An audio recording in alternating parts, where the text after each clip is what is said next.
Salve, salve! Estamos aqui reunidas nessa tarde para falar sobre mulher e tambor, sobre mulher e percussão, nessa mesa sons, ancestralidades e criações tamboriladas. Eu sou Vivian Caroline, sou percussionista da banda feminina aqui em Salvador, onde nós temos um trabalho de 27 anos, onde os úteros, né, de nós mulheres têm se encontrado com o tambor, com a percussão, têm construído narrativas importantíssimas para a nossa existência, para a nossa resistência, para a nossa contribuição com as transformações deste mundo. Nós, mulheres que tocamos, temos a cada dia traçado, né, um caminho, um modo de ver, de sentir e de transcender a partir da nossa linguagem tambor, da nossa linguagem pele, pele-corpo, pele-tambor. E essa tarde acontece aqui pelo Centro Cultural de São Paulo para trocar sobre essa pauta, sobre essas sensações, sobre a magnitude e a alegria de tocar tambor, de ser mulher e percussionista. A Tidá, como eu falei, tem 27 anos e temos muito orgulho, né, muita satisfação do que nós temos provocado, do que nós temos promovido nesse universo das linguagens que temos também possibilitado, mas estamos aqui hoje diante de mestras, né, pioneiras, de mulheres que têm essa tradição também no corpo, mulheres que inauguram caminho, que inauguram possibilidade, que vêm, né, na frente, cortando, abrindo, inaugurando, arrancando e dizendo: esse tambor é também meu corpo, né? Esse tambor é também o meu modo de pensar e criar. E essa tarde reúne mulheres como a percussionista Mônica Millet, a qual eu tenho a honra de ser, né, daqui de Salvador, de ser conterrânea e de ser uma aprendiz, porque nunca tocamos juntas, mas ela sempre foi uma referência para o trabalho da Didá, né? Nós, eu não sei se ela sabe, mas nós assistíamos show de Caetano, show de Gil, e estava a Mônica ali tocando, e aquilo dá uma alegria, um encorajamento, e para além disso, uma produtora, uma educadora, uma transformadora social, né? E daqui a pouquinho nós vamos ter a honra de ouvi-la. Eu vou fazer aqui uma provocação já já, e queremos muito aprender, né? Aprender e trocar com ela. Temos também a Beth Belli, mestra do Iluobá, fundadora do Iluobá de mim, em São Paulo, e já trocamos também em eventos em São Paulo. Temos uma admiração, né, muito grande pelo trabalho do Ilu, pela força do Ilu, né? O que é o Ilu na avenida, minha gente, né? Uma força comovente mesmo, né? É uma coisa de estabelecer realidades, né? Quando o Ilu passa, olha, a verdade que a gente tem para trazer é essa, né? A verdade que nós temos para entregar é essa aqui. Então, essa riqueza de estar entre essas duas mulheres é uma honra absurda. Em 2016, eu concluí uma dissertação de mestrado chamada Quilombo de Tambores, Neguinho do Samba e a Criação do Samba Reggae como a tradição negro-baiana. Foi uma oportunidade grandiosa de entender um pouco mais do que nós fazemos, né?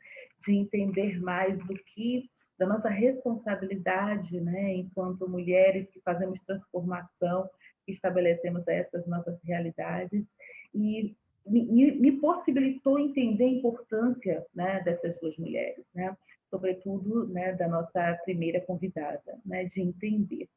Então, a provocação que eu, nesse papel aqui de mediadora, né, que é um papel honroso e delicado, mas que eu estou tratando, nós já estávamos tratando antes de abrir aqui o ao vivo como um encontro necessário, né, é a seguinte, né, vamos começar tratando, por favor, Mônica, você se apresenta. Eu fiz algo muito breve, muito mais sobre a minha admiração, né, por você, mas, por favor, fique à vontade para falar mais de si e pensar um pouco sobre a sua iniciação, né, com o tambor, né, sobre esse corpo feminino com o tambor. Fique à vontade, pensar um pouco também sobre o que muda, né? Eu não sei se existe história sua sem tambor de sua vida, eu duvido, né?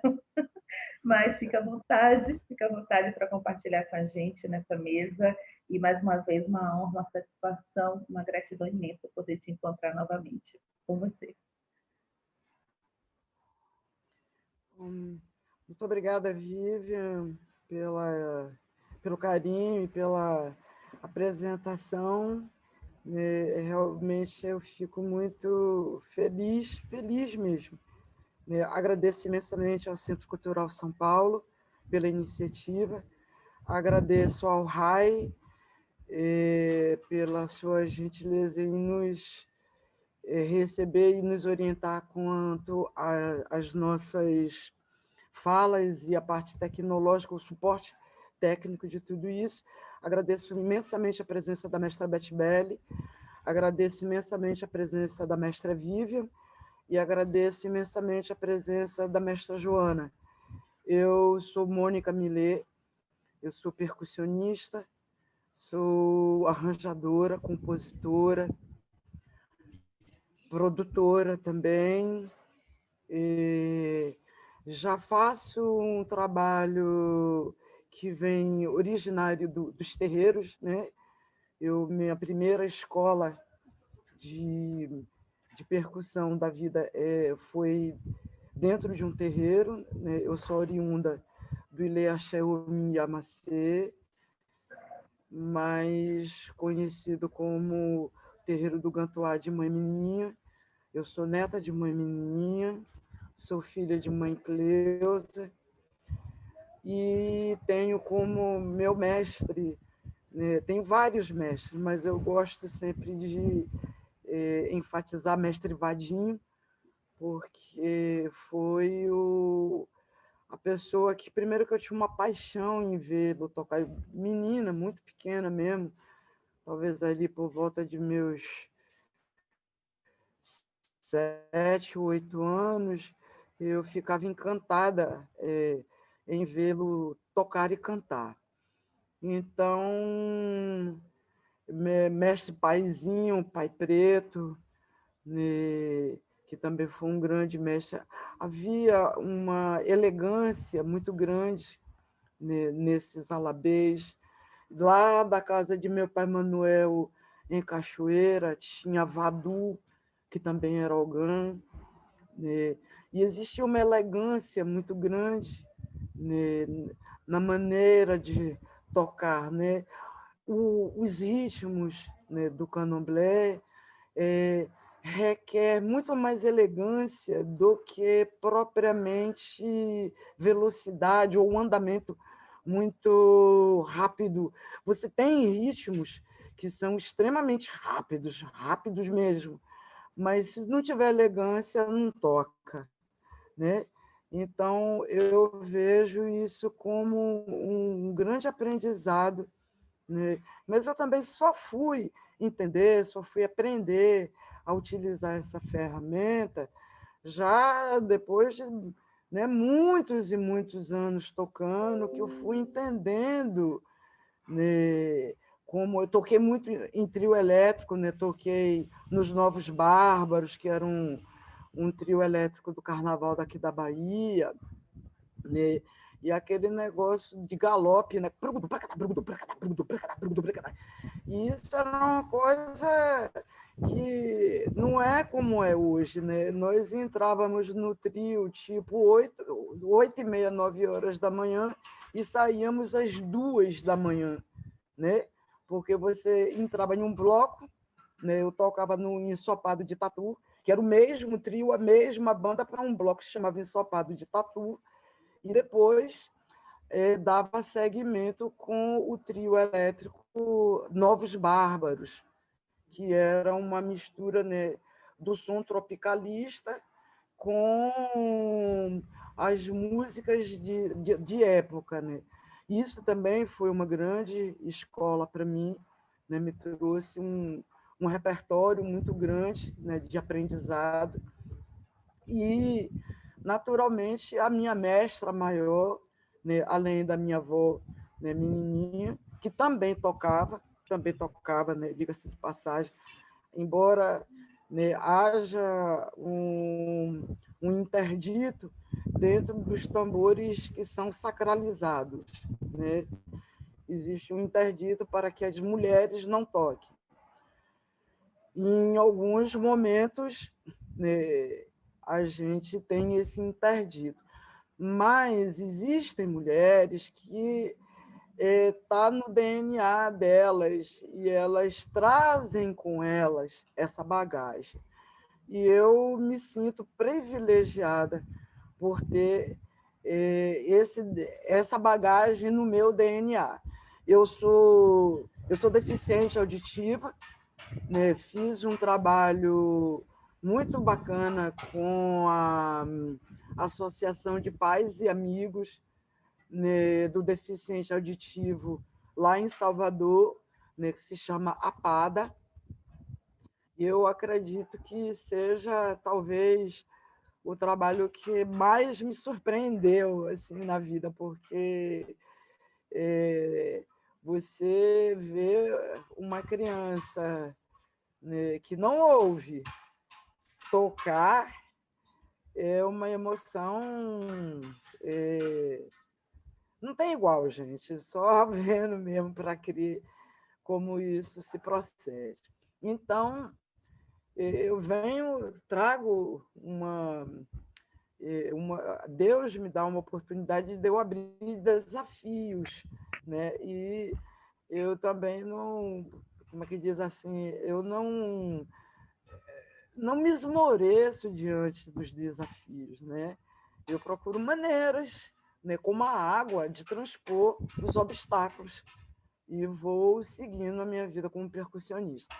E a minha segunda grande mestra, que é a Maria Bethânia, porque foi através dela eu estava tocando em um samba, numa roda de samba, lá no Cantuá, e ela chegou e me viu tocando e me pediu para me convidar para tocar no disco do... Era, era o...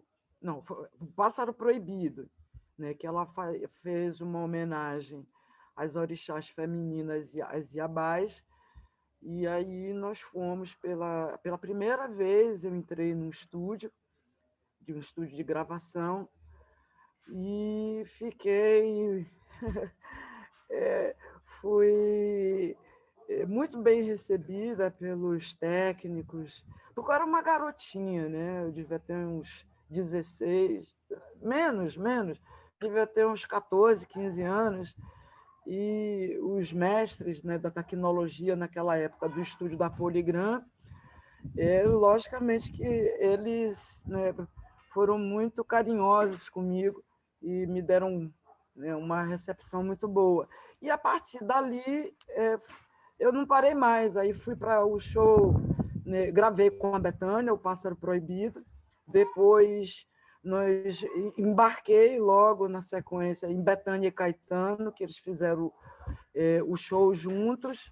E aí foi uma coisa, eu fui para Gal, aí fiquei com o Fred Vieira, entrei para os festivais de música instrumental, que eu tenho muita saudade dos festivais de música instrumental daqui da Bahia, o maestro Zeca Freitas, Nicolau Rios, Cardan Dantas, o meu grande maestro Sérgio Souto, que eu acho que foram pessoas, né, Tuzé, são pessoas, são músicos que, de alguma forma, trouxeram, né, a sua bagagem também, né? Jorginho Brasil, nossa, Jorginho Brasil é importantíssimo falar dele, né?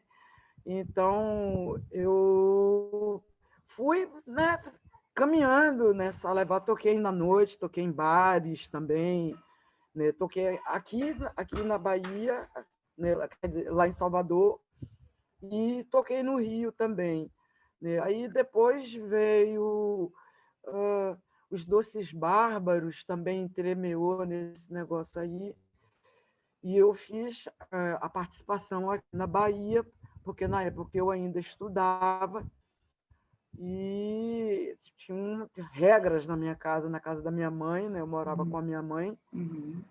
E primeiro estuda, depois sai para fazer o outro lado da vida.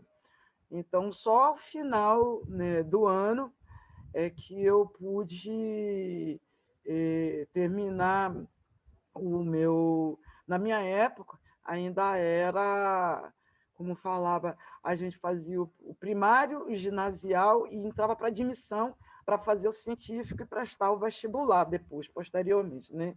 Nessa moleza, essa mamata, estou brincando, gente, mas era muito mais complexo. Mas, enfim, então eu sempre tive. Aí fiz nos festival de música instrumental, eu criei um grupo com Gabi Guedes, Eliezer, Toninho, que a gente era tudo camarada da federação, né?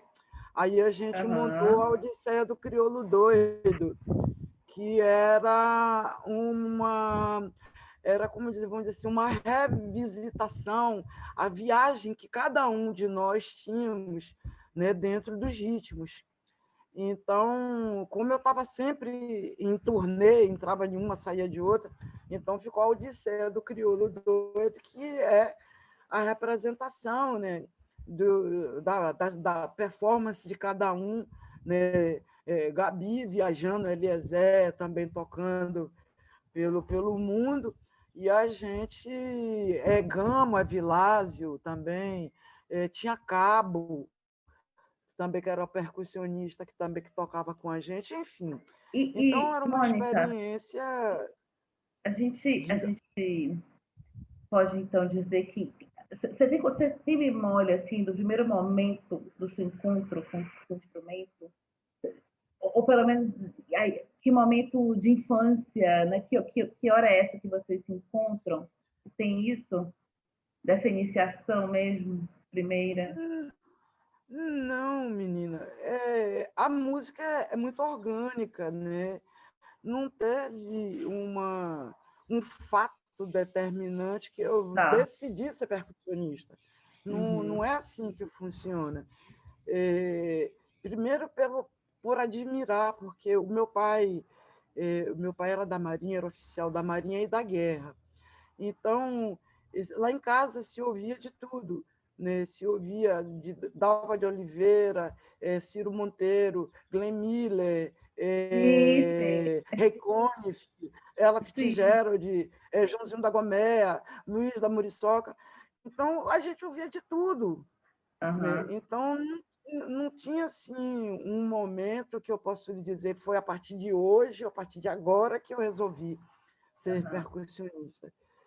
Tá. A percussão profissional, ela foi amadurecendo por esse fato que eu te contei, né, que eu contei para vocês aí agora, pelo Uhum. convite da Bethânia para Uhum. participar do disco Pássaro Proibido.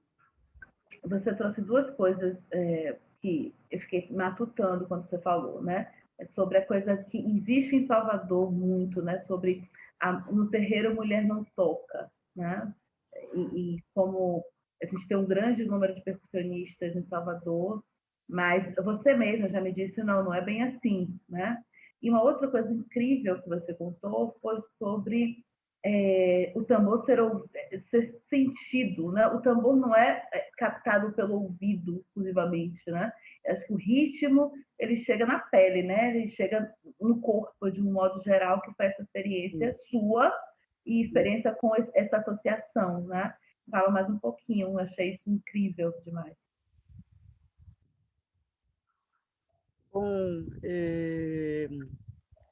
a, a família rítmica, primeiro que começou pela admiração, né, que eu tenho, né, por essas pessoas que eu citei como meus mestres, né, e tem tambor tem uma coisa que abriga, que agrega, né? O tambor ele toca dentro de você e você toca no tambor. Quando você ouve um ritmo, você ouve uma levada, mesmo que você seja austríaco, que você seja japonês, que você Sim. seja de qualquer parte do mundo, né, o tambor, eu acredito que seja a primeira conexão sonora e de comunicação dentro das minhas pesquisas. O tambor também tem essa finalidade de comunicação. Então, toca, ele traz a gente, ele impulsiona a gente a ouvir e querer tocar também. Então, para mim, veio muito por esse veio, né, da sensibilidade e, posteriormente, por conta, né, da questão da música instrumental, que a música instrumental ela modificou a minha forma de visualizar e executar a percussão, né? Porque aí eu realmente tive que passar para o outro lado. Eu não escrevo partitura, mas eu entendo a linguagem, né, da partitura, eu entendo a linguagem da métrica, né, exatamente para facilitar nossa comunicação com outros tambores. E o trabalho com as crianças surdas, eu acho que foi o fato de tocar com muita criança quando eu também era criança. Isso me aproxima, me facilita o contato, né, com as crianças. E quando eu fui convidada, né, pela diretora dessa associação da APADA, eu me lembrei que eu já tocava, né, também com esse recurso da vibração dos Sim. tambores. Sim. E eu só tive um pouco de trabalho para estudar um pouco sobre a pedagogia infantil, para poder lidar de uma maneira mais eficiente no aprendizado, da percussão para as crianças surdas. Foi isso. Foi assim, não teve nada assim. Eu me sinto muito honrada de trazer essa abertura para as crianças surdas, porque nós somos invisíveis diante da sociedade, né? Então, a sociedade quase que não nos vê. E o fato de ter melhorado a sociabilização dessas crianças com as famílias, trazer durante as apresentações, convidar os familiares na escola, né, para que eles participassem também, isso para mim é maravilhoso. Então, lindo. Acho que é um bom começo. O tambor toca dentro da gente, coisa mais linda. Chegou aí a mestra Joana Cavalcante. Eu quero anunciar aqui a chegada dela com a gente nesse encontro, nessa mesa. Nós nos conhecemos em São Paulo, no evento, na Virada Cultural, né? Tocamos juntas em São Paulo e realmente o Batuque Mulher é uma coisa linda de sentir, de ver. Ela ia querer, né? Ela é uma sacerdotisa, ela tem um trabalho social importantíssimo no Recife, e daqui a pouquinho nós vamos ouvi-la também, né? Saber um pouco mais dessa sensação de tocar, né? Desse corpo feminino que toca, dos impactos que tocar nesse corpo, que o tambor produz nesse corpo, né? Os ritmos, né? Que linguagens são essas que nós mulheres temos elaborado com os nossos instrumentos, né? Com os nossos tambores. Então, eu fiz uma breve apresentação, porque eu estou deixando para vocês falarem, tá? Por favor, vocês vão se apresentem novamente. E agora nós vamos com Beth Bellick. Essa é uma primeira rodada, né, de troca, vamos ter uma outra depois, né? Então, eu já falei um pouquinho sobre a minha emoção, né, de ter encontrado, nós não tocamos, é uma frustração, eu preciso dizer que ainda não tocamos juntas, só nos admiramos, né, já nos vimos, eu tive com o Ed Santo em São Paulo, algumas meninas do Ilu eu conheci, mas nós não fizemos, não subimos o palco juntas, e o nosso sonho, pelo que eu sinto, é fazer carnaval na rua, né? Botar os 450 tambores do Ilu, mais os 100 tambores da Edidá e fazer carnaval e tantas outras ideias, né, que estão se organizando nesse encontro de hoje. Então, por favor, bem-vinda, fique à vontade para se apresentar e para falar um pouco de sua iniciação, né, do seu encontro com esse tambor e o que ele tem provocado, né, na sua vida e que dimensões para as mulheres, né, têm sido elaboradas pelo Ilu através da sua liderança. Bem-vinda, mestra. Oi, boa tarde, tudo bem aí? Nossa, eu estou muito impressionada, assim. Você sabe que hoje é dia 11/1/2021. É muito cabalístico esse encontro. 11/1/2021. O reencontro só poderia ser assim, nesse número, né? Até. Então, primeiro quero agradecer, né, o CCBD, porque também quero agradecer o Chico Dube, que ligou do Rio de Janeiro, fazendo esse convite. Claro, Tiganá, com certeza, né?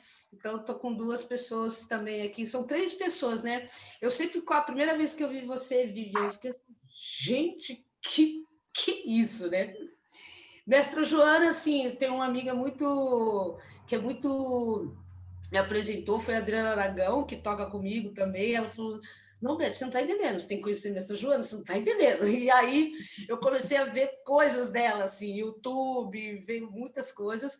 E Mônica é, assim, simplesmente a matriarcal, assim, dessa iniciação da percussão, né? Então, são pessoas que eu sempre... É muito bom, né? Quando você... São pessoas que eu sempre sonhei encontrar e agora eu estou encontrando de verdade, né? Então, isso significa que eu estou no caminho certo, né? Também. Então, eu queria fazer esses agradecimentos, pedir a bênção a vocês todas, né? E que meu pai Oxóssi abençoe vocês também. Nossa, abençoe. Bom, e falando da minha iniciação, assim, como percussionista, né? Eu nasci num bairro chamado Brasilândia, que é um bairro de população, a maior população negra. Dentro desse lugar, né, dessa vila que eu nasci, tinha o Rosas de Ouro, que é uma das escolas mais antigas de São Paulo também, onde Rosas de Ouro ainda a negritude imperava, né, porque agora ela não impera mais, né? Existe uma apropriação nesse sentido também, mas eu tenho essa lembrança assim que eu morava bem próximo assim, né, da Rosa de Ouro. Então, eu tinha essa lembrança como se eu chegasse em algum momento num pedaço da África, assim, porque os pretos eram muito retintos, assim, e aquele som, e é engraçado, porque eu tinha medo de 3 coisas: mar, tambor e candomblé. Não me fala esse negócio, que eu, pelo amor de Deus, não vou. Era muito engraçado. Eu sou uma pisciana, eu amo o mar, né? Eu sou o que sou por causa do tambor, e eu não sou uma filha de santo, né? Eu sou eborizada. Eu tenho 2 eboris na minha cabeça. E por conta do Ilobá, né? Eu digo que o Ilobá, acho que é o meu terreiro, acho que os orixás falam: bom, você vai trabalhar para mim de algum jeito. E o Ilobá é isso, então eu tenho que estar dentro do terreiro, né? Porque eu preciso fazer as coisas do Ilu, as coisas religiosas, né? Para a nossa saída, né? Há 15, 16 anos que eu faço isso, então eu tenho que ir lá jogar. O Ilu é tudo, nada a roupa, o que vai se cantar, o que vai trazer, o que vai... que a gente vai colocar, né? A ópera a céu aberto, porque o Ilu, eu penso que ele é uma ópera a céu aberto, sim. Então, de uma forma, eu tenho que estar dentro do candomblé. Então, hoje eu não tenho mais medo, hoje eu entendo tudo, assim, porque eu fui criada numa família muito católica, meu pai evangélico e da minha mãe católica, então era difícil para mim. Meu pai militar, do choque, né? Então, eu fui criada uma disciplina muito militar, inclusive, né? Eu até digo, meu pai já faleceu, eu falo que se ele tiver orgulho de mim, eu criei um exército, mas com outras armas, né? E essa arma é o tambor, né? Então, eu fui também, então eu tive que ir para fora para entender, né, toda a minha negritude, toda a minha ancestralidade, né? Foi dada a mim, né? Eu tenho uma mestra, Gilene Luiza Miranda, que me iniciou, que também morava na Brasilândia. Então, ela me inicia, né, porque o pai dela era um regente, né, onde a gente não chamava de mestre de bateria, a gente chamava de apitador. Ele era um apitador da escola Mocidade Alegre, uma escola de samba também com muita potência de negritude, assim. E eu fui criada ali e ela disse, eu acho que você leva jeito para tocar tambor. Eu disse, é mesmo? Só que eu fiquei numa banda, onde nós éramos 34 bailarinos, entre bailarinos e percussão. Então, eu fiquei 3 anos tocando só chequerê. Ninguém deixava eu pegar tambor. Falando, não, calma, uma hora você vai pegar. Aí, depois, eu fiquei e falei, bom, tá bom, então eu vou ficar aqui com chequerê. É importante, né? Uma cabaça, né? É o conceito do mundo também. Então, teve sentido para mim, porque... E também tem sentido, né? Espera que em algum momento você vai tocar tambor. Vai ter que chegar um momento certo. Aí, depois, né, teve um momento que eu fui coroada para tocar. Aí eu acho que eu fui coroada mesmo. Aí começar a tocar o tambor, né? Então, eu digo, inclusive, que né, nascer nesse lugar, nesse bairro negro, né, nesse bairro de São Paulo, meus avós são os primeiros moradores desse lugar, e ele chamava Benedita, ela Benedito. O Belisário, o Beli, né, Bete Beli, porque meu sobrenome é Belisário. Então, eu chamo Elizabeth Belisário. Então, são dos meus avós paterno, onde não teve o branqueamento, né, da família, porque da parte da minha mãe teve o branqueamento. Isso foi nítido, isso foi arquitetado, assim. Então, eu tenho essa relação com os meus avós paterno também. E então, a partir daí, eu comecei a parei de estudar. Mônica, eu parei de estudar. Eu fui voltar a estudar com 40 anos depois, que eu fiz uma universidade de sociologia, mas aí eu comecei, os meus estudos começou a ser ir em rodas de samba, a Girlei sempre me levava, né? Eu ia numa roda de samba, aí eu tocava aqui com um pessoal de teatro, aí eu fui olhando para a vida, onde esse tambor queria me levar, né? E eu fui, então, o Luiz Black queria me dar aula, percussionista, imagina, né? De Elza Soares, 30, 40 anos atrás, eu ia lá e fazia aula. Tinha um instituto aqui que chama Souza Lima, era caríssimo para ter aula. E Dinho Gonçalves também, eu quero dar aula para você. Eu ia lá dar aula. Aí, então agora chegou a hora de você ir no candomblé. Né? E eu entendia que eu só via homens tocando também, foram poucas vezes que eu vi mulheres tocando dentro do candomblé. E então eu sou filha de Oxóssi, né? Então eu fui andando, fui aceitando as caças, os desafios para fazer, onde eu estou também. E aí, em 89, eu sou chamada por Kika de Bessem, para ser a regente de Oriaxé, que é um bloco misto, onde tinha homens e mulheres, só que eu era a regente, junto com a Gelei também. Então, eu cuidava da parte artística toda, né? E Oriaxé era regido por Bessem. E a gente era muito jovem ainda, então a gente não tinha muitas responsabilidades, né? Assim, aquilo era uma brincadeira para a gente, assim. Só que ele começou a tomar um tamanho, porque a gente tomou o bairro do Bexiga, onde está ali o Vai-Vai, onde é o Quilombo da Saracura, né? Também, um dos corações de São Paulo também, que tem uma história italiana, né? Mas, na verdade, tem uma história muito, muito negra ali, né? Que significa a parte da Bela Vista embaixo é onde os negros ficavam, e aí você sobe uma rua, você já está na Avenida Paulista. Então, as pessoas saíam dali para ir trabalhar nos casarões da Paulista. Então, aquele bairro nunca foi italiano, aquele bairro é negro. Mas, enfim, a gente sabe as histórias do apagamento, né? E a gente está lá para fazer essa mudança e para recontar essa história. E aí eu faço a regência desse trabalho. Esse trabalho durou uns 4, 5 anos, ele terminou, tudo bem, eu fui para um lado, fui para outro. Isso eu já estava também conhecendo várias pessoas, eu trabalhei com o Zé Celso Martinez, já estava dentro do teatro, oficina também. Aí foi aí que eu fui aprender perna de pau, aí eu fui para a Europa, não cheguei a pisar em África ainda, mas eu cheguei muito perto, assim. E também pensando nessa história da minha mãe é de Recife, né? Minha mãe é de Casa Amarela. Eu disse, mãe, por que você não esperou um pouquinho aí para eu nascer em Recife? Mas eu tive que nascer aqui em São Paulo. Tudo bem. Aí eu falei, entendi de onde vem esse tambor também, né? Eu vou juntando, fazendo um quebra-cabeça da minha história, né? Da onde, por que eu toco tambor, né?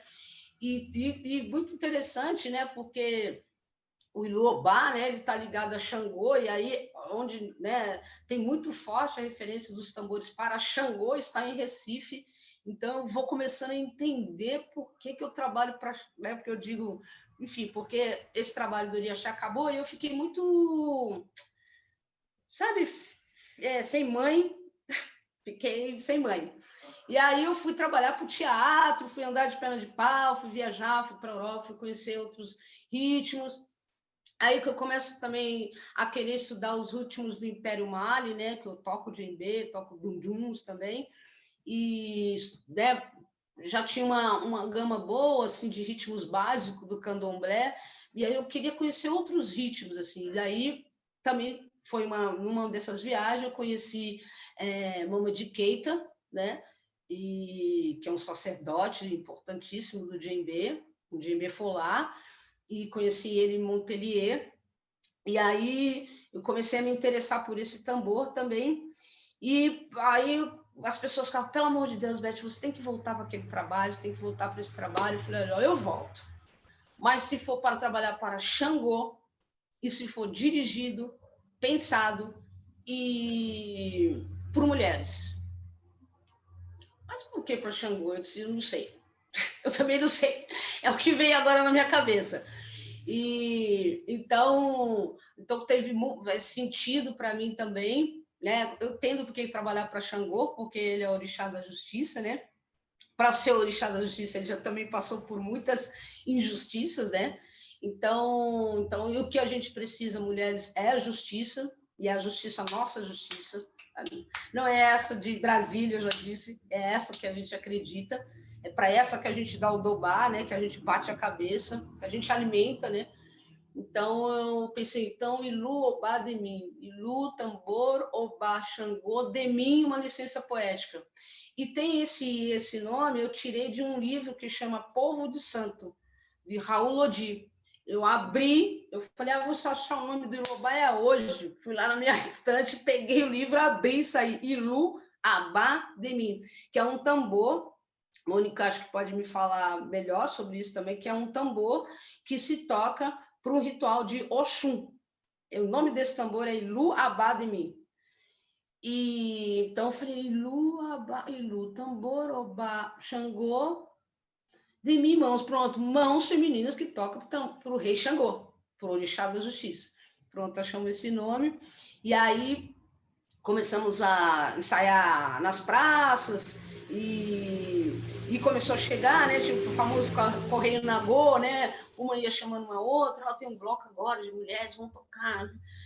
E aí se começa a criar, né? A gente eram 30 pessoas, 30 mulheres, né? Entre perna de pau, cantoras, a corte, né? Que a gente chama da corte, né? Quem dança, né? Percussionista. Hoje nós somos, 16 anos depois, nós somos 450 mulheres. Então, e aí eu entendi, né? E eu nunca tinha jogado, e aí eu fui jogar. Então, eu sou filha de Oxóssi, Cunhaçã, e minha coroa é em Xangô. Aí eu entendi, falei, aí eu entendi para quem realmente eu estava trabalhando, assim, né? de verdade, né? Então, isso me traz essa espiritualidade, né? Que não é, de ser uma filha de santo, mas de alguma forma eu estou trabalhando para os orixás, né? Através do Ilu. Então, né? Onde eu junto muitas mulheres que potencializa elas, que elas modificam a vida delas, que elas se sentem pertencida num lugar seguro, né? Porque a gente precisa de uns lugares seguros, né? Sendo mulher. Então, a gente sempre anda em bando, assim, né? Todo mundo vai embora juntas, para onde você vai, né? A gente se ajuda financeiramente também. Em pandemia, a gente fez vários projetos, né? Quem tem menos, quem tem mais, quem não tem nada, quem não tem nada, vamos pensar, né? E começo a conhecer mulheres de Xangô, como Nega Duda. Nega Duda é do Recôncavo. Eu conheci ela em Montpellier, nesse festival, onde estava a Mestre Salustiana, a companhia de teatro de perna de pau que eu... Por isso que tem perna de pau também no Ilu, né? Isso é uma tradição do povo togo, de Mali, né? Não tem nada com a Europa, a Europa, assim, né? Então, por isso que tem a perna de pau também no Ilu, e eu ando de perna de pau também. E aí eu comecei a conhecer mulheres de Xangô, como Nega Duda. E eu disse, Nega Duda, pelo amor de Deus, aonde você... Ainda ela não tinha esse nome, Nega Duda, né? Era Dulcineia. E aí eu falo, você tem que vir embora para São Paulo comigo. Ela, como assim, menina? Tá doida, eu não vou não. Eu disse, vem comigo, vem comigo. Ela forma o samba de roda dela hoje aqui, que é tipo... Todo mundo falou Nega Duda, o povo já ajoelha logo. E aí depois encontrei a própria mãe Dida, de Xangô, que é a cuidadora espiritual do Ilu. E foram 3 mulheres de Xangô que me trouxeram de volta, né? Depois, quando acaba o Oriaxé. E 3 mulheres de Xangô que me chamam também e falam, você tem que voltar com esse trabalho. Aí eu fiz foi só essa, né? Eu falei, ó, tem uma exigência, que seja, né, o Orixá Xangô e que seja dirigido e pensado e concepção tudo por mulheres. Tudo bem? Tudo bem.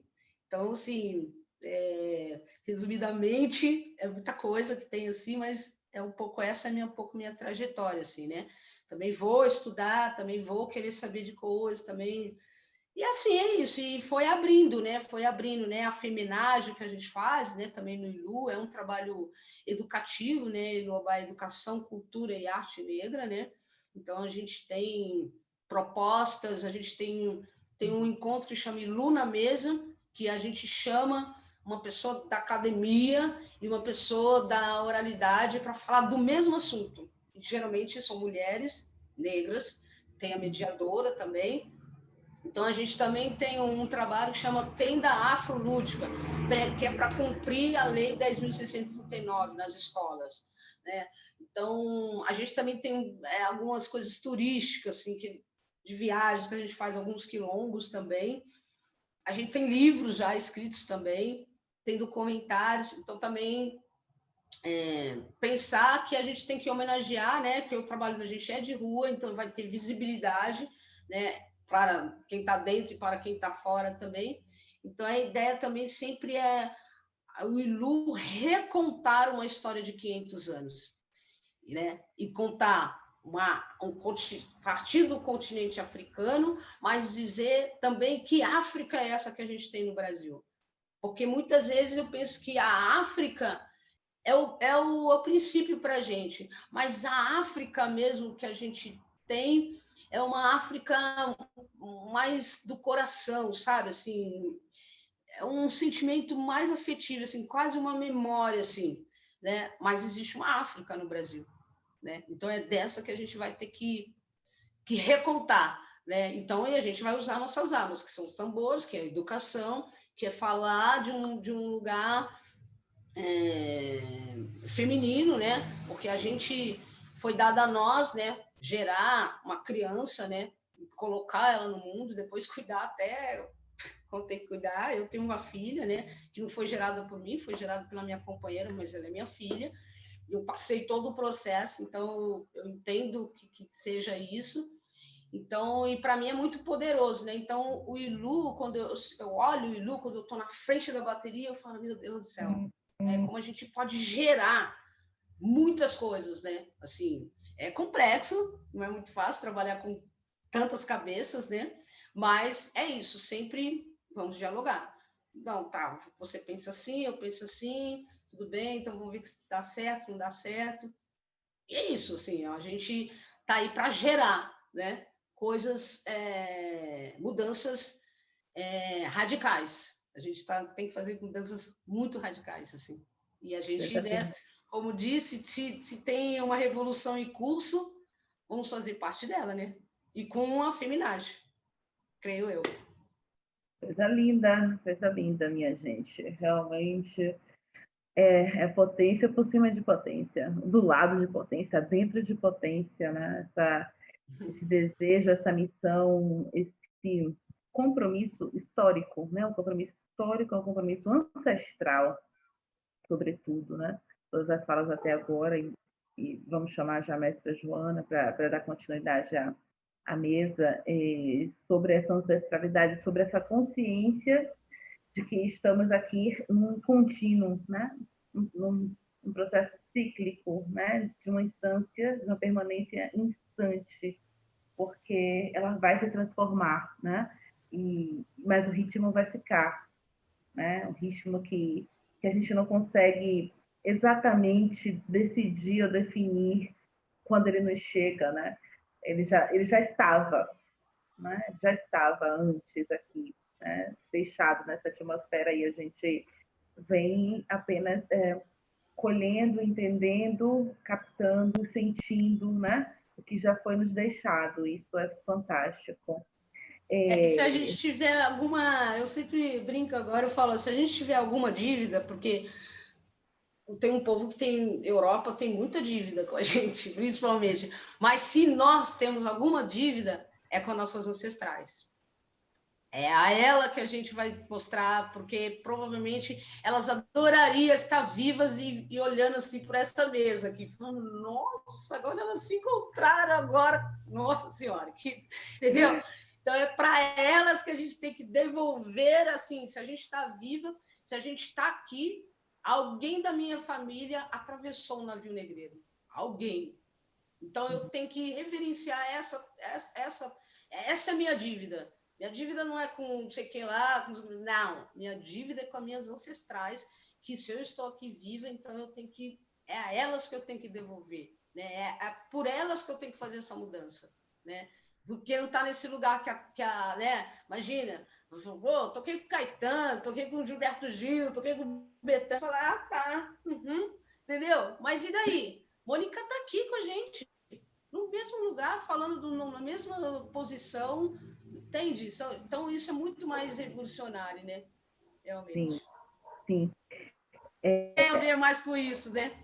É um outro momento, né? A gente está num Sim, outro momento. sim. E essa percepção, essa compreensão da dimensão do feminino, que todas as nossas histórias estão na minha, e a minha está na história de todas nós, né? Esse sentido de integração, né? De que estamos integradas a partir do que você falou, quer dizer, a minha bisavó, a minha avó está aqui, eu sou continuidade, né? Dessas histórias, desse corpo aqui presente, né?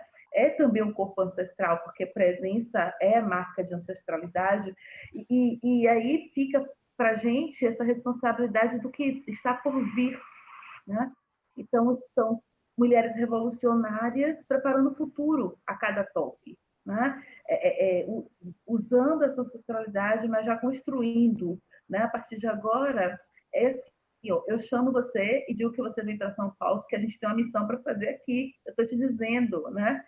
Eu tenho essa confiança em mim, eu acredito nesse meu poder mesmo, né? A gente está falando de um tipo de poder feminino, né? Que todas nós compreendemos que ele existe, que se nos foi negado, a gente tratou de tomar, né? Tratamos de tomar e de fazer do nosso modo. E é lindo, isso é fantástico. Eu já falei um pouquinho antes, obrigada, Pele. Eu adorei saber também da história dos avós, adorei. Você realmente somos continuidade, né? E agora a mestra Joana, que essa sacerdotisa, essa percussionista, cantora, né? E que leva muito de meninas com ela para o palco, assim, de idade de todas as idades, né? E tem uma força familiar tão profunda na sua música, né? Transformadora, e a partir desse princípio fundamental da comunidade, né? Esse fundamental da transformação dentro da comunidade, onde está o seu terreiro, onde está o seu batuque, né? Isso é formidável. Então, vamos falar um pouco nesse começo aqui, né? desse encontro, dessa decisão, dessa iniciação, né? Propriamente, nesse universo dos tambores. Por favor, fique à vontade para se apresentar também e compartilhar com a gente. Muito bem-vinda. Obrigada, Vivian. Que bom nos encontrar, né? A benção para quem é de benção, Votumbá, dá licença. Para mim é uma honra, um prazer estar conhecendo, primeiramente, mestra Mônica, gratidão. Beth também, mestra Beth. Muito bom estar conhecendo vocês, um prazer imenso. Vivian, já tivemos a grande oportunidade de nos encontrar no palco, né? E vamos lá traçar os caminhos para daqui a pouco, assim que passar essa pandemia, a gente conseguir, com fé nos nossos orixás, nossos ancestrais, nos reunir nossos tambores, né? Temos fé que a fé não pode jamais deixar que a gente perca a fé. É isso, gente. Ouvindo aqui a história de vocês, eu fico viajando, né? Fiquei viajando, passando vários filmes na mente, assim. E a gente vai se identificando na fala de cada um, vai sentindo, né? Que só muda o endereço, mas as dores, as dificuldades nossas enquanto mulheres são as mesmas. Eu sou nascida e criada dentro do terreiro do Candomblé. Nasci em casa mesmo, dentro de um terreiro. Quem fez o parto da minha mãe foi a minha avó, né? Minha avó que fez o parto, ainda nasci dentro de casa do terreiro. Durante toda a minha vida cotidiano, não tenho outro entendimento que não seja, né? O terreiro, o candomblé e a minha comunidade. E sempre, né, a gente quando nasce dentro desse contexto, periferia, comunidade, o acesso à informação é pouco, né, para a gente falar sobre machismo, falar sobre racismo, falar sobre opressão, é algo que não se falava, né? É algo que não está na natureza, não era da natureza, né? É algo que minha avó não vivenciou, não teve esse acesso, nossos mais velhos não teve, então também não tinha como passar para a gente, né? Então essa informação sobre machismo, sobre racismo, sobre esse processo, ele vem com as redes sociais, né? Com a grande tecnologia, né? A gente consegue ter um pouco desse acesso. Então, eu fui criada nesse contexto de que realmente mulher não podia tocar tambor, porque não podia. Então, dentro do terreiro, eu via as mulheres tocando. Eu agradeço muito aos orixás, porque o terreiro da minha mãe de santo, as mulheres sempre tocaram. Cresci com várias mulheres maravilhosas tocando Elu, né? Que eu sou do candomblé Nagô. Nagô antigo mesmo, não é traçado, eu sou Nagô puro. Então, assim, eu cresci dentro do terreiro vendo as mulheres tocar Elu. Várias tias minhas tocando Elu.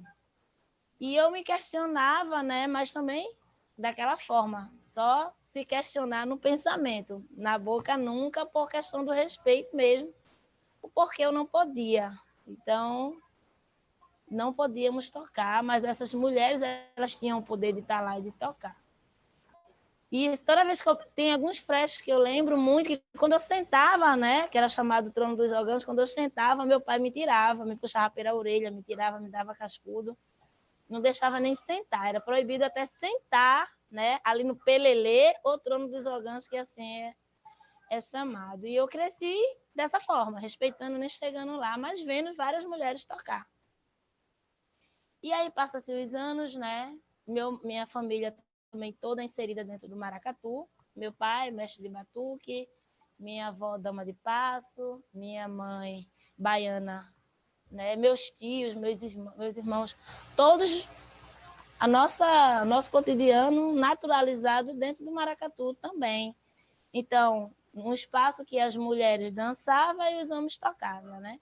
E o que era dito é que mulher nasceu para rodar saia. Então, também dentro do maracatu, a gente não podia nem sequer chegar perto do tambor. Todo direcionamento era para dança. E eu sempre fui muito inquieta em relação a isso, porque o tambor sempre me atraiu, né? E desde pequenininha que eu sempre tocava elu, aprendi a tocar elu olhando. E aí, quando não tinha ninguém no salão, eu ia lá, tocava. Aí, quando alguém ouvia, eu saía correndo, aquelas coisas de criança mesmo que a gente faz. E aí, o tempo passa, a minha avó, Dona Maria de Sônia, né? A mãe da minha avó, minha bisa, ela fundou a Nação de Maracatu em 1980, que foi a Nação de Maracatu em Canto do Pina, porque antes todos vivíamos, a família toda na Nação do Maracatu, Porto Rico. E aí, quando o seu Eudes, né, o patrono da nação, o dono da nação, ele faleceu, que era o pai de santo da minha avó, bisavó. E aí, o Maracatu ficou para uma outra família, e aí a gente, minha mãe de santo foi e fundou a nação. Minha avó fundou a Nação do Maracatu em Canto do Pina. E toda a minha família também passou a fazer parte, né, fortalecer. E quando a minha avó morre, Dona Maria de Sônia, meu pai assumiu a nação. E ainda assim, até nesse momento aí, mulher ainda não podia tocar maracatu, né? Porque mulher passou a tocar maracatu faz uns 20 anos apenas. Há 20 anos atrás que a mulher passou a ter acesso a tocar dentro dos maracatus de baque virado. Antes não podia, antes era só rodar a saia. E aí, quando se abre esse espaço lá atrás para a mulher tocar maracatu, né, com muita luta, com muita quebra de tabu, ainda foi bem árduo, um sacrifício bem... era sempre estar naqueles espaços e ser olhado de lado, como a gente sabe, com toda a rejeição, né? Era você estar naquele espaço, mas não sentir que você era pertencente daquele espaço. Mesmo você sabendo que você tinha possibilidade, que você poderia, né? Que você tem um axé para aquilo, mas você, só pelos olhares, aquele espaço ali, ele não era seu. Estar dentro de um baque de maracatu tocando ali, junto com os homens, era muito, muito difícil. E foi nesse processo aí que eu fui me inserindo também, né, na parte do maracatu, visando isso. E aí foi quando veio os abês, que eu me encantei, me apaixonei pelos abês, né, que chamam chequerês em algum lugar. E aí vem os abês, e eu me apaixonei, me encantei pelos abês. Mas antes disso, em 2008, meu pai, como eu falei antes, ele assumiu a nação em Canto do Pina quando minha avó faleceu. E aí, por alguns problemas pessoais, alguns problemas, né, de saúde, meu pai não pôde dar continuidade na regência à frente do maracatu. E aí eu tenho irmãos, só que os irmãos, nenhum tem a capacidade, ou quiseram, ou tiveram a querer, a vontade, desejo de estar à frente do BAC. E aí eu ajudava meu pai, né, nas outras, tocava, enfim. E a minha avó e a minha mãe de santo se reuniu e falou: a gente vai jogar os búzios para saber se você vai poder reger o maracatu. No primeiro momento eu achei uma besteira. Por que tem que jogar os búzios para poder reger o maracatu? Eu sou nascida e criada, eu toco todos os instrumentos, eu sei fazer tudo, eu já faço. Por que tem que jogar os búzios? Eu não entendia, né? Não tinha dimensão do que era aquilo, o porquê. Porque, ao meu ver, eu já estava ali, já tocava, já tinha transitado por tudo, já tocava, já tinha tocado já em outra nação, já... Então era só assumir. Se não tinha outra pessoa que quisesse, porque os meus irmãos não queriam, e não tinha outra pessoa capacitada, e eu já sempre tive trabalho com percussão com jovens, crianças e adolescentes, né? Bem antes de tudo, né? Antes até de ser mãe, eu já tinha projetos sociais com jovens, crianças e adolescentes. Eu já vendo uma história lá atrás, nos meus 15, 16 anos, já reunia as jovens para fazer grupos de percussão, para brincar mesmo, enfim. E aí minhas mães do Pina, elas botaram os dologuns, perguntando ao orixá se eu poderia assumir a regência da nação em Canto do Pina. E aí foi concedido, né? E eu disse, sabia que ia ser concedido, eu com a minha ingenuidade, porque, como eu falei, eu não conseguia identificar, ainda nesse processo, o machismo, né? O nosso cotidiano dentro do terreiro, o nosso cotidiano dentro da comunidade, esse machismo, ele não era divulgado, esse machismo não era pregado, esse machismo não era identificado pelas nossas mais velhas, né? E aí, até aí, eu não identificava, mas assumi o Encanto do Pina. E quando eu assumi em 2008, a primeira surpresa foi que os batuqueiros saíram. Quando eu entrei em Maracatu, os homens, os batuqueiros mais velhos, eles saíram. Eles não quiseram continuar no Maracatu para ser regido, ministrado, né? A palavra deles é: eu não vou ser mandado por mulher. E eu não entendia, até esse momento eu ainda não entendia. Para mim era birra. É birra, né? Isso em 2008. E aí eu continuei, assumi o Maracatu assim mesmo, coloquei a nação na rua, com todos os requisitos, né? Com todas as cerimônias religiosas, porque a nação, para ir para a rua, a gente faz trabalho espiritual, porque a nação é candomblé, né? Maracatu de baque virado é um candomblé. O maracatu de baque virado, a gente não tem como diferenciar o maracatu na rua com o maracatu dentro do terreiro, porque é um só. Antes da gente seguir o nosso... pegar a nossa estrada, assim a gente diz, a gente faz as nossas oferendas dentro de casa, principalmente para Exu. E aí a gente fez todas as cerimônias religiosas e fomos para a rua. Os batuqueiros não quiseram tocar, mas vieram outros, jovens e as crianças vieram. Nessa época também eu conheci algumas pessoas de fora, vieram, começaram a fortalecer. E aí a nação foi para a rua e a gente foi campeão no primeiro ano que eu assumi o Encanto. A gente saiu da categoria, né, 1 e já subiu para a categoria A. Então, assim, foi um choque, porque a nação era desde 1980 e eu assumi em 2008 e foi a primeira vez que a nação teve um título na vida, que foi quando eu assumi. E a gente não... E até aí, a gente não identificava isso ainda, né? E aí foi se passando. Eu sempre fui focada. Para mim, a minha base sempre vai ser os trabalhos sociais, porque sem os jovens, sem os adolescentes, não tem continuidade. Sem os jovens, sem os adolescentes estar inseridos nesse processo, não tem por que ter, né? E aí o trabalho veio aumentando, a gente veio fazendo vários trabalhos dentro da comunidade com jovens e adolescentes. Se parar para pensar e olhar direitinho, o nosso BAC da Nação Encanto do Pina, ela é repleta mais de jovens e adolescentes. Paralelo a isso, né, isso foi no Encanto do Pina. E no mesmo ano, eu sentia a necessidade de ter um espaço que a gente pudesse tocar e respirar e ser feliz. Que eu não via esse espaço dentro do maracatu. Sabe? Eu não via esse espaço dentro do maracatu. Eu via esse espaço dentro do maracatu misto, né, que é a nação, que era ali onde estavam os homens, né? A gente tinha ali que estar sempre se impondo, tinha que estar séria, tinha que fazer daquele momento ali firmeza, mostrar que a gente podia, que a gente sabia, né? Então, não era um espaço que a gente se sentia confortável, acolhida. E aí foi quando eu tive a ideia da gente montar um grupo só de mulheres, um local só de mulheres. A primeira ideia foi, esse espaço aqui é só para nós, enquanto mulheres, tocar, se olhar e sentir o axé nosso, do tambor, no olhar. E aí surgiu o Baque Mulher. Mais do que isso, eu falei, a gente não vai fazer isso aqui na mesma comunidade, porque na comunidade já tem 2 nações, eu não vou misturar. A gente vai pegar as mulheres, a gente vai para outro bairro. Então, tem o Recife Antigo, que é um bairro turístico aqui. Então, eu reunia as meninas e a gente ia de ônibus, pegava os instrumentos da nação, íamos no ônibus de linha, era uma farra, para fazer os ensaios, para tocar. Então, a gente tinha tudo programado. A gente saía, ia para o Recife Antigo, que lá é um centro turístico. A gente passeava, conhecia o espaço, tocava, lanchava e vinha embora. Isso era todos os domingos. E aí isso foi se espalhando na comunidade, todas as jovens e adolescentes chegando também. Lazer, né? Um passeio turístico fora da nossa comunidade, para nós, enquanto jovem, é um brinde, é um presente caído do céu, uma farra, né?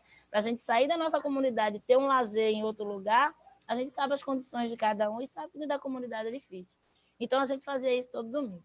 Reunia todo mundo, fazíamos aquelas farofadas, aquele lanchinho, íamos para o Recife Antigo, passeávamos, conhecia os passeios, né, os locais. Cada domingo a gente conhecia um espaço diferente lá, que lá tem museu, lá tem várias coisas. Depois a gente se reunia, tocava nosso maracatu, fazia o cortejo e lanchava. Nesses momentos de lanchar, a gente sentava e conversava.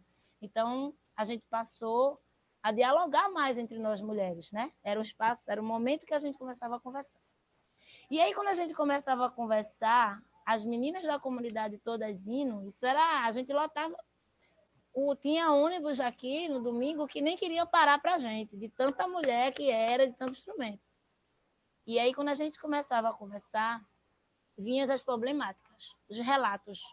Relatos de abuso, relatos de agressão, né? Os relatos, diversos relatos.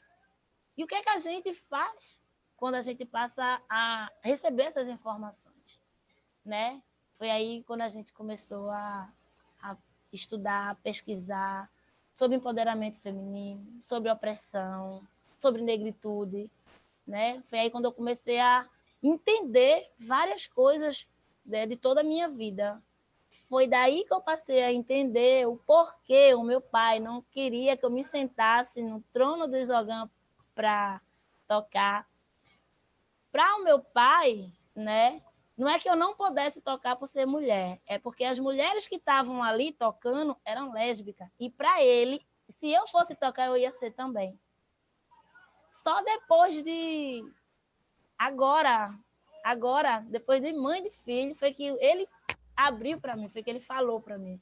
Não, minha filha, não era por questão, não. Era porque eu via as mulheres tocando, eu não queria minha filha também desse jeito, sabe assim? Uma ignorância entranhada, né? E aí foi quando eu vim entender. Então não tem nada a ver com religião. Porque o que usam para que a gente não toque os tambores é porque a gente menstrua. Essa é o que é dito, né? Dentro do candomblé, a mulher não pode tocar porque a mulher menstrua. A mulher é um ser impuro. Eu acredito, eu sei que cada ser humano, principalmente dentro do candomblé, cada pessoa ela tem suas funções. Cada pessoa é destinada para algo, né? Eu sou Iá, eu nasci para ser Iá. Então, assim, eu vou ser Iá, vou cuidar do meu orixás, dos meus filhos, mas se precisar, se não tiver quem toque no momento, dentro do meu barracão, eu vou tocar. Claro, se tem um ogã ali, tá ali para isso, ele vai tocar. Mas caso, se não tiver, se eu precisar, eu vou tocar.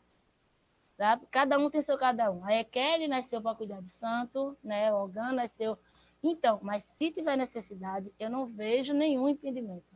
Porque até hoje, o que é relatado, o que foi dito, para mim é que a mulher não toca porque é um ser impuro, porque menstrua. E, olha, sinceramente, eu acho isso um total absurdo. Um total absurdo. E aí, eu passei a entender muita coisa depois do Baque Mulher. Né? Depois que eu entendi o que era feminismo, depois que eu fui entender o que era negritude, depois que eu fui me identificar enquanto ser mulher e negra, e tudo se ampliou, né? E eu trago isso para dentro do maracatu. E como a gente vai lutar para combater essa violência dentro da nossa comunidade? Aí é outro processo, porque a gente vai estar na linha de frente.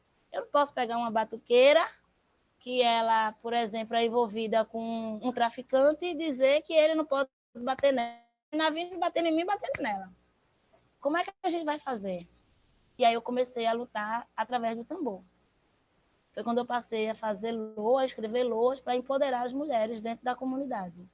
Então, dentro das loas do Baque Mulher, passei a usar as letras de pôr a Lei Maria da Penha, passei a Disque 180 para a gente denunciar mesmo o agressor, né? A lei do apitaço. Então, através do tambor, eu passei a empoderar as meninas e levar, né, para que elas levassem para dentro das casas delas mesmo, né, esse recado. E assim foi feito, assim está sendo feito. E foi a partir daí que a gente começou a militar, né, dentro do Baque Mulher.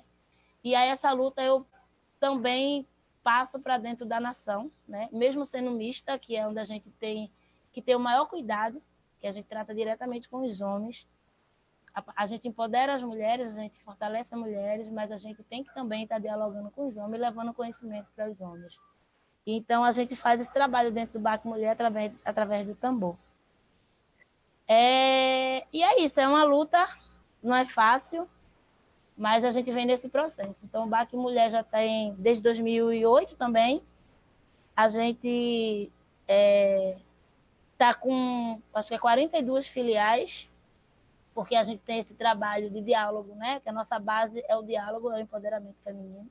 Então, a gente tem 42 filiais em 42 cidades do Brasil e fora do Brasil, e a gente trabalha nessa linguagem, a gente trabalha nesse mesmo objetivo. É um movimento de empoderamento feminino, que a gente milita através do tambor.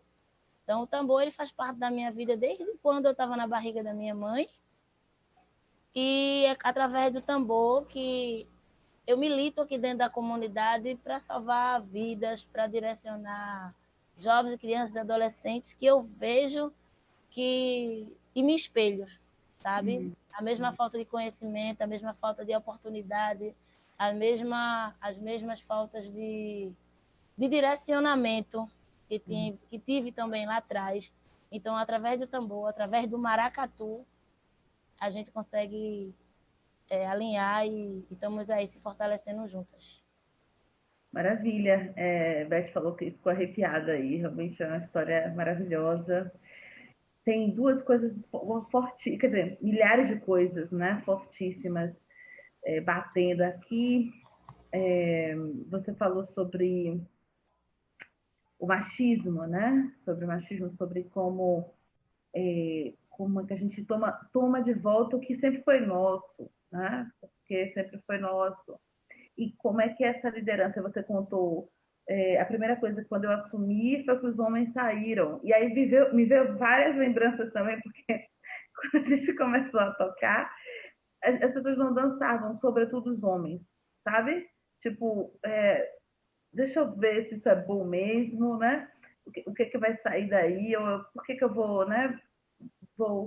Era como se tivesse que descer um degrau para dizer que éramos boas, né? Para reconhecer, né, isso. Então, é um exercício de liderança complexo, porque a imagem, né, de quem lidera ainda é muito masculina no pensamento, né, geral. A gente já descobrimos isso, que isso não existe, mas quando nós pensamos em quem lidera, quando nós pensamos em poder, quando nós pensamos o presidente do banco, a gente pensa em o presidente, né? Esse aqui é um homem branco ainda nesses espaços, né? E aí, muitas vezes, a escuta exige essa linguagem, né? Como, por exemplo, eu vou exercer uma liderança a partir do meu modo feminino de comandar. E você tem muitas vezes uma comunidade absolutamente acostumada a uma liderança a partir de um outro timbre, de um outro corpo e de outras atitudes, né? Então, você não é machista. E como é que você consegue a simpatia, a solidariedade, né? E, sobretudo, a parceria, né? Daquelas outras mulheres e homens, né? Então, é um dos exercícios que a gente precisa fazer para entender enquanto mestra, né? Beth à frente das 450 mulheres, Mônica à frente dos projetos, das escolas, das oficinas, dos eventos, das bandas, né? Entender que não, a minha palavra não é uma lei, mas é uma palavra de sabedoria, né? Estou falando a partir de um lugar que também sabe, né? Que também entende, que conhece também desse tambor, né? Que conhece também das sonoridades. E eu estou aqui para possibilitar, né, essas misturas. E eu sou uma mulher e eu tenho esse poder, né? A minha história, existe um legado que me credencia, né, a fazer isso. E eu preciso da sua escuta. E aí fazer isso, muitas vezes, sem o tapa na mesa, porque às vezes a gente não quer, né? Se for necessário, a gente bate, mas na maioria das vezes a gente não quer, né? As mulheres, em sua grande maioria, primam pelo diálogo, pela troca, né? Pela discussão, às vezes acalorada, mas é o diálogo, né? É a palavra, é o corpo, é um outro tipo de constatação, não é? Não é pela violência, nós estamos sempre contra a violência, né? Nós entendemos que existem outras formas de combinar, a gente entende que o combinado não sai caro, né? Nós queremos acordar e liderar coletivos, como você falou, e outras falas também deram conta disso, é um exercício, né, de poder também, né? Mas de um poder feminino que a gente está aí estabelecendo como legítimo, né? Como real. E outra, uma super coerência, por exemplo, em Salvador, a Ialorixá, né, a mãe de santo, é poderosa, é autoridade, é liderança, não é? É sagrada, é referência, é liderança comunitária, é uma mulher, não é? É uma mulher. Então, ter em Salvador, particularmente, pensando aqui, né, nesse contexto, né, mulheres liderando e transformando a partir da percussão, né, deveria ser algo tão tradicional, né, quanto né, a liderança religiosa, né, a mulher nesse lugar. E aí você trouxe uma outra contribuição super importante, que é de rodar a saia, né, de girar a saia. Então, aqui também nos blocos afro, né, a rainha, a deusa, já era um lugar também conquistado, né? Nem rodar a saia, tenho certeza, e nem a rainha aqui em Salvador é dada, né? Não é um lugar dado, é um lugar sempre conquistado, né? A gente sempre tem que conquistar esses lugares. E o lugar da voz também, o lugar do canto, um pouco menos, mas já era um lugar mais comum, uma imagem mais comum, né?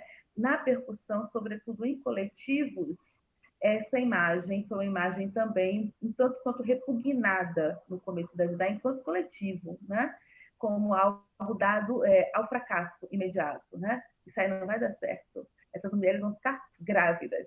E grávidas elas não vão tocar. Então tem sempre esse aspecto do feminino, né? Que é o aspecto do feminino, e a mestra Beth falou, eu tenho uma filha, e no feminino nesse sentido, maternidade nesse sentido, né, que todas nós mulheres temos, né, desse olhar, essa outra interpretação do que é materno, do que é cuidado, do que é transmissão de legado, né, essa outra relação afetiva também com crianças e com quem a gente escolhe para cuidar, né.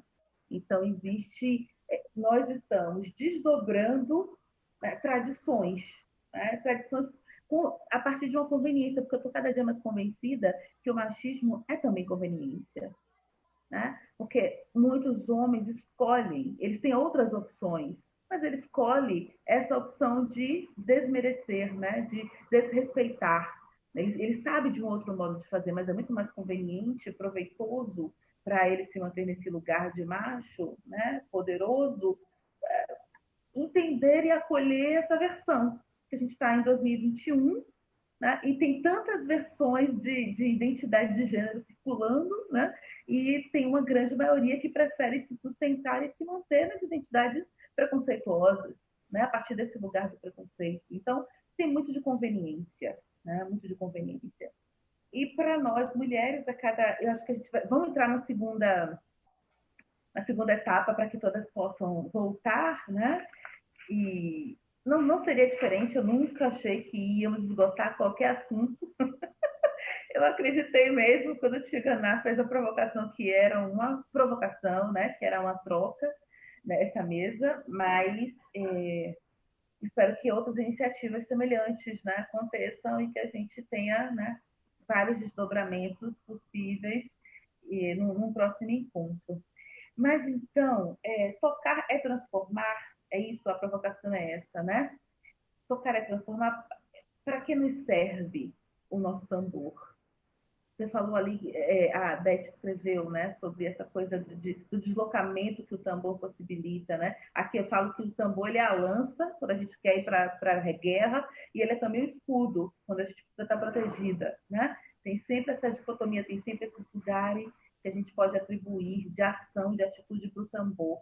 Então, acho que nós, mulheres, esse corpo feminino que toca e que pensa, pensa sobre tocar, né? Pensa sobre o que está fazendo, né? Como é ele tem transformado, que tipo de transformação os nossos tambores querem, né? A que missão os nossos tambores têm servido, né? E que prospecção, que imagem é que nós temos de futuro e de continuidade a partir do trabalho que a gente vem desenvolvendo, né? Que todas nós desenvolvemos. Agora, gente, eu não fui tão atenta na primeira rodada, eu fui tentar algo entre 8, 10 minutos, mas é um tempo importante para que a gente possa, né, pensar um pouco nesse caminho, né? Eu toco e o que eu quero transformar quando eu estou tocando, o que é que o meu ritmo, a minha música quer transformar, né? E o que é que eu quero ver daqui para frente, né? A partir do meu trabalho, a partir do que eu faço, algo nesse caminho. Mestra Mônica, por favor.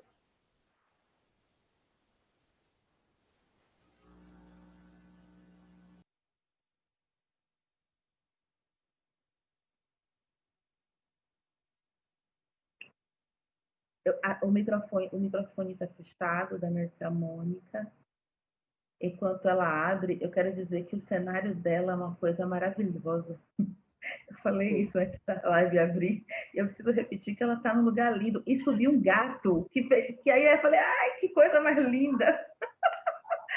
Uma lindeza de lugar.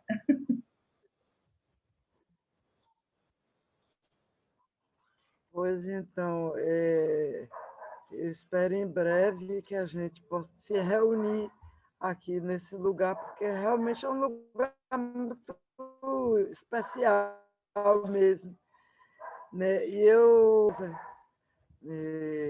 gosto do quintal, fui criada no quintal.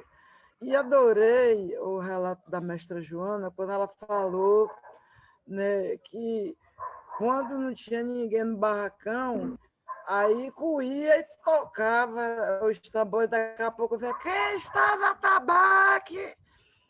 Aí a gente saía correndo, né, tomava aqueles carreirão, né, descia, se escondia. Quando a bomba saía, a gente tornava a voltar de novo. Então, isso me voltou muito na minha memória, essas coisas assim maravilhosas. Agora, eu quero dizer uma coisa, gente.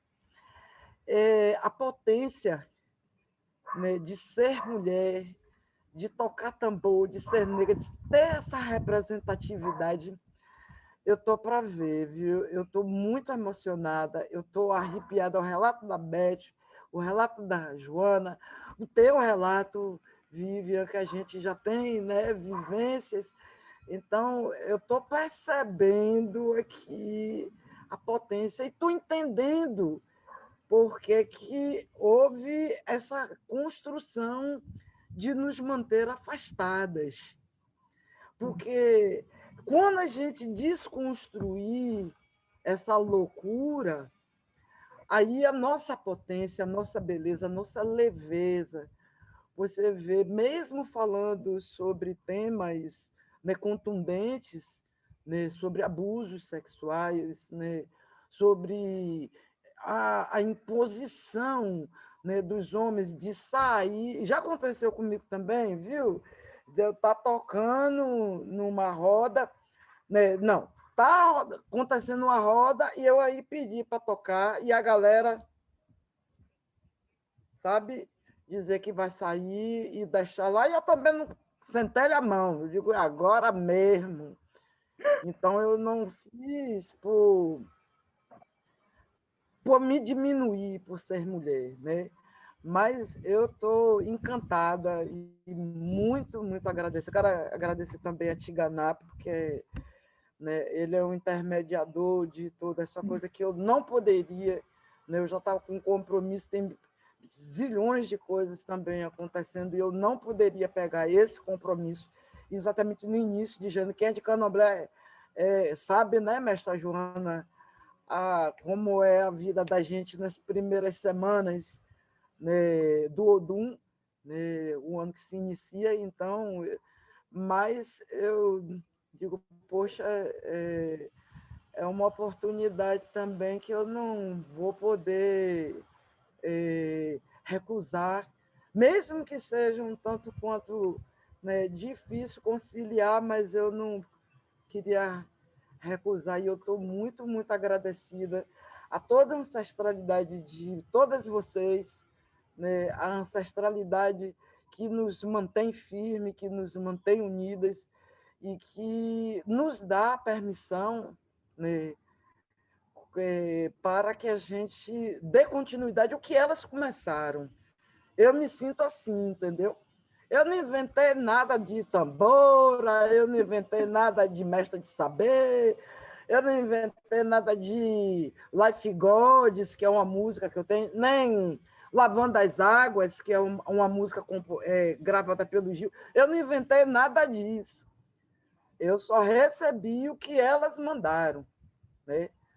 Agora eu procuro, né, estar atenta e, mesmo com a minha rebeldia, mas observando as orientações.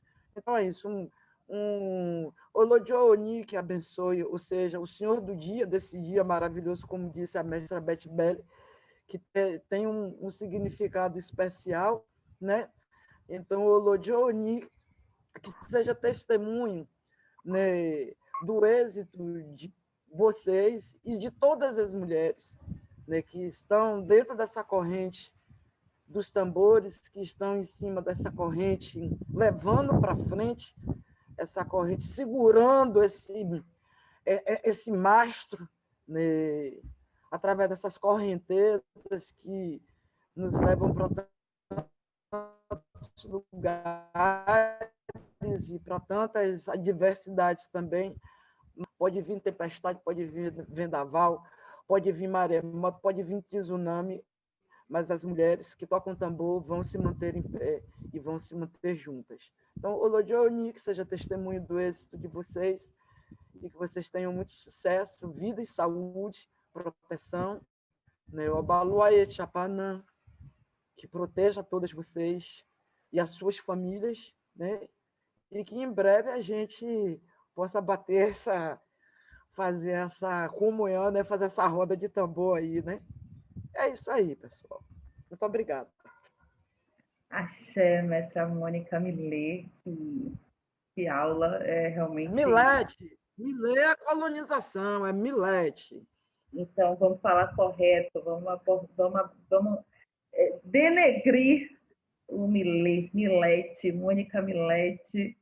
E agora, assim, já fechando, mas fechando devagarzinho, Beth, para a gente pensar nesse lugar de tocar e transformar, né? O que você quer ainda transformar, né, com seu tambor? Já tem aí, você nos compartilhou com a gente uma série de transformações importantíssimas. E ainda antes do ao vivo começar, sobre o significado na vida das mulheres, né, que estão no ILU, que estão tocando juntas, como é importante para elas. E acho que Mônica teve uma experiência, fiquei um tanto quanto enciumada, mas tudo bem, vamos para frente. Um dia eu vou lá também, vou entrar nas 450 para sentir a energia. Mas me falar um pouco dessa parte, né, do tocar e transformar e futuro, né, para frente. O que é que dá falta, né? O que é que está por vir? O que é que você quer? Olha o microfone, porque a gente sempre esquece de abrir o microfone de volta, né? Sim. Não, porque você fica até meio... eu tô parecendo que eu tô numa... Não sei, é uma coisa muito... Eu me emocionei agora porque eu falo, nossa, gente, que sorte que eu tenho, né? É muito impressionante, eu tenho muita sorte. Muita sorte. Todo mundo já tá assim, aí, Betinha, já acabou essa live? Eu quero saber. Eu tô, calma, gente, fala um minuto. Né? Pô, você tá com a mestra, né, Mônica, mestra Joana, vamos, me fale logo, as pessoas já querem saber o que eu tô, calma aí, gente, né?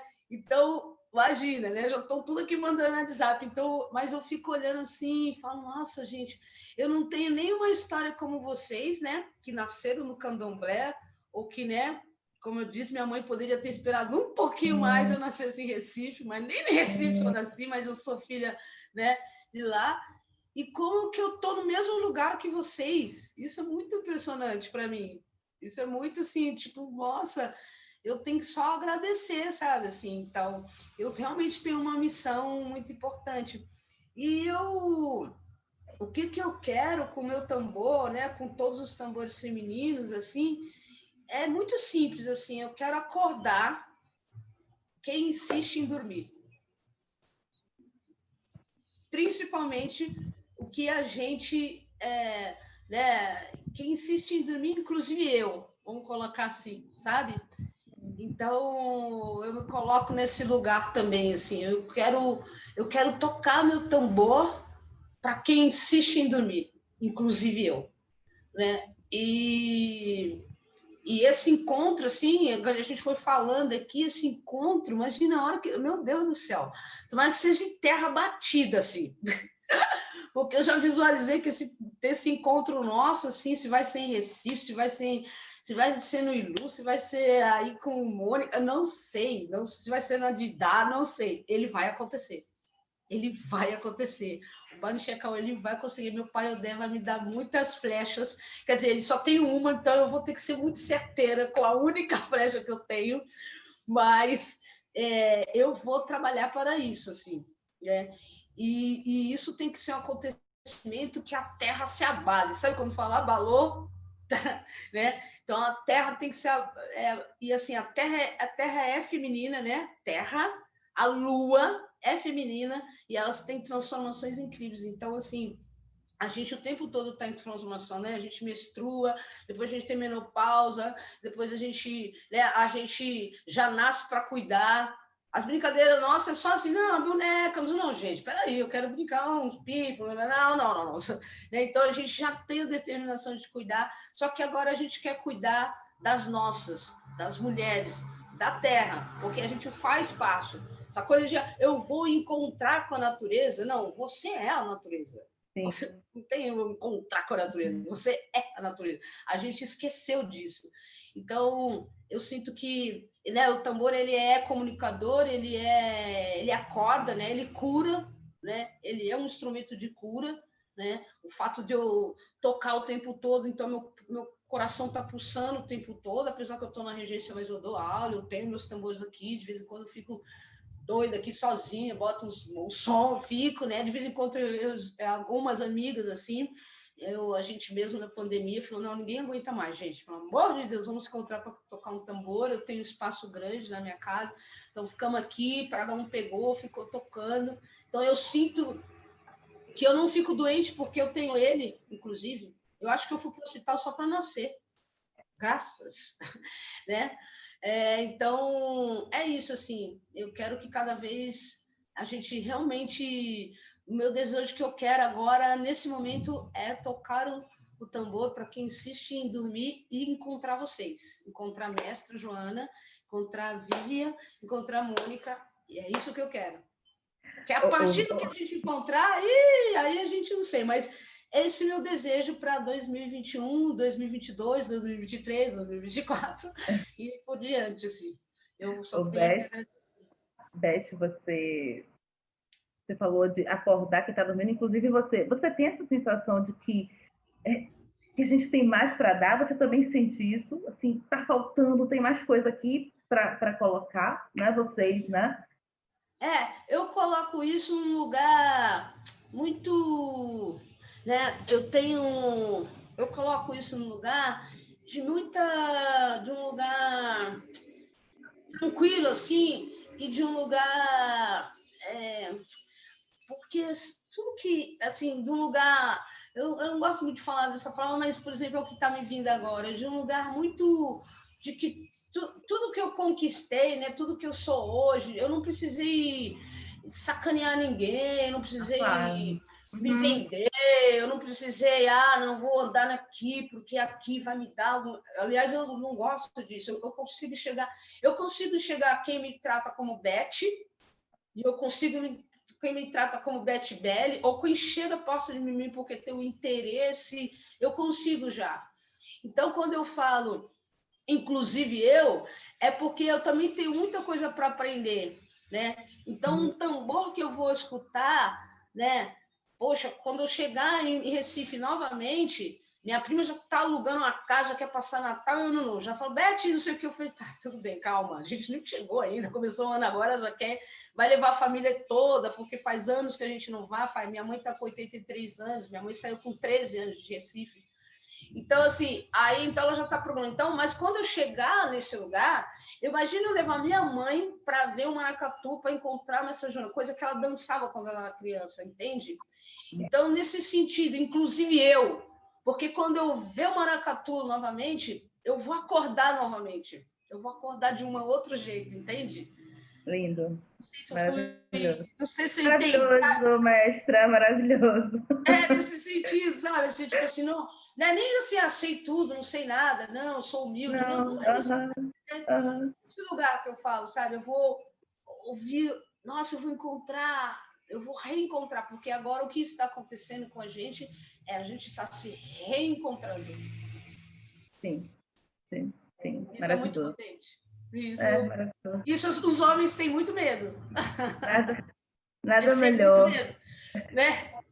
Nada melhor do que voltar para casa, né? De tocar, né? E se sentir em casa, dizer, isso aqui eu conheço, né? Eu conheço. Eu estou vendo hoje, né? A sensação é muito essa. Estou vendo agora, mas é meu também, né? Tem essa sensação do pertencimento e do reencontro, que é maravilhosa. Mestra Joana, me fale, né? Agora daqui para frente, né? Como é que você está sentindo, né? Esse momento, as transformações que já são possíveis, que já foram possíveis e que serão, né? Através do baque e do batuque, como é que você sente, enxerga e planeja, né? Mas assim também muito livre, muito ao seu jeito e como você está sentindo, né? Como você estiver sentindo mesmo. Eu sinto que a gente já teve um grande avanço, né? A gente já consegue se reunir, a gente já consegue falar, né, sobre todas as temáticas. Nós, enquanto mulher, conseguimos olhar nos olhos uma da outra, já conseguimos nos identificar uma com as outras, né? Porque fomos criadas ao contrário, né? Fomos criadas para nos odiar, fomos criadas para não nos encontrar nunca, né? Esse sistema, essa nossa educação patriarcal, ela foi totalmente calculada, né? Organizada para que a gente mantivéssemos distância, porque a nossa união, ela causa um impacto muito grande na sociedade, né? Porque a nossa união, ela traz uma força muito grande para nós enquanto mulheres. Então, essa rivalidade entranhada que foi, né, passada para nós na nossa educação, hoje a gente consegue identificar ela e quebrar. Então, eu vejo que o tambor ele é um grande elo também, ele é uma grande válvula, né? Ele nos fortalece também nesse sentido. Tambor, tambor, vai buscar quem mora longe, tambor. Então, ele foi buscar quem mora longe e reuniu de verdade nosso povo, né? O que não esperavam nunca é que iam reunir, né, as mulheres também. E o que eu espero cada vez mais e mais é isso, esse fortalecimento, essa união de nós mulheres, que é o que a gente precisa, realmente. A gente tem que quebrar essas amarras, a gente tem que quebrar esses tabus mesmo, de rivalidade, de discórdia, né? Cada uma colocar o pé no chão e entender que só unidas somos fortes de verdade. Sozinha, a gente não consegue andar. É de dar a mão para Baque Mulher, dar a mão e Lua Badilmi, e se dar as mãos e cada uma nos seus espaços, cada uma lutar por todas nós. Então, o que eu espero dos tambores é isso, que nos dê força para que a gente consiga cada vez mais lutar por todas nós, mas sempre com muita união. É o que eu peço aos deuses, aos orixás, todos os nossos ancestrais, é isso. A gente já consegue identificar onde é que tem as opressões, a gente já consegue identificar quem são, né, os nossos rivais, né, que não somos nós, é esse machismo. A gente já consegue identificar tudo isso. O que é que a gente vai fazer? Unir forças para lutar contra eles. É o que eu peço, é o que eu prego, é o que eu invoco quando eu estou tocando meus tambores, é isso. Essa união, que a gente consiga se unir de verdade. Porque só com união que a gente consegue ultrapassar tudo. Então, minha gente, estamos chegando, tá, já para o fechamento dessa mesa. Eu preciso ser muito justa, né? Porque a mestra Beth falou sobre toda a excelente candomblé. Eu sou budista, né? E a ancestralidade é tão sábia e ampla e magnânima que ainda eu não sendo, né, de candomblé, de terreiro, eu sou uma mulher negra, né? E eu me encontro com Oxum de um modo de inspiração, né? De referência, de reverência para essa rítmica, né? Para essa coreografia, né? Para essa conversa, né? Para essa troca, para essa prosa com o instrumento, né? Então, é uma dimensão, como a mestra Mônica falou no começo, né? Se é da Suécia, não importa, né? É de estar em outros lugares, mas essa tecnologia, né? Eu tenho pensado muito os nossos ritmos, os nossos tambores, os nossos traçados como essa tecnologia de resistência, e eu acredito mesmo que esse novo século, né? Que esse novo momento, ou que esse momento presente apenas, né? Ele é nosso, né?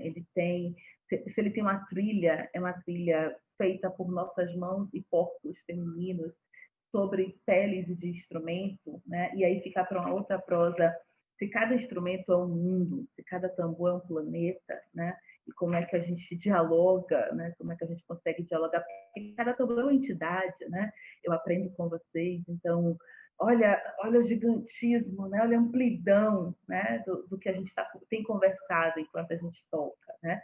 Então, apesar do budismo ser essa minha religião, sim, né, na ancestralidade de matriz africana, nessa diáspora, que o tambor fala comigo, né, que me convida, né, e que me permite falar sobre nós, né, falar sobre nossas histórias, nossas vontades e arrepiar a pele da gente, fazer a gente ouvir, né, do dedinho ali do pé, o fio do cabelo, sentir a vibração e entender que mensagem é essa, né? E quanto herança ancestral, né? Tem uma mensagem, tem uma herança, tem um chamado, né? Que vem enquanto a gente toca e que o nosso corpo consegue sentir nessa outra linguagem, né? Nessa outra linguística, né?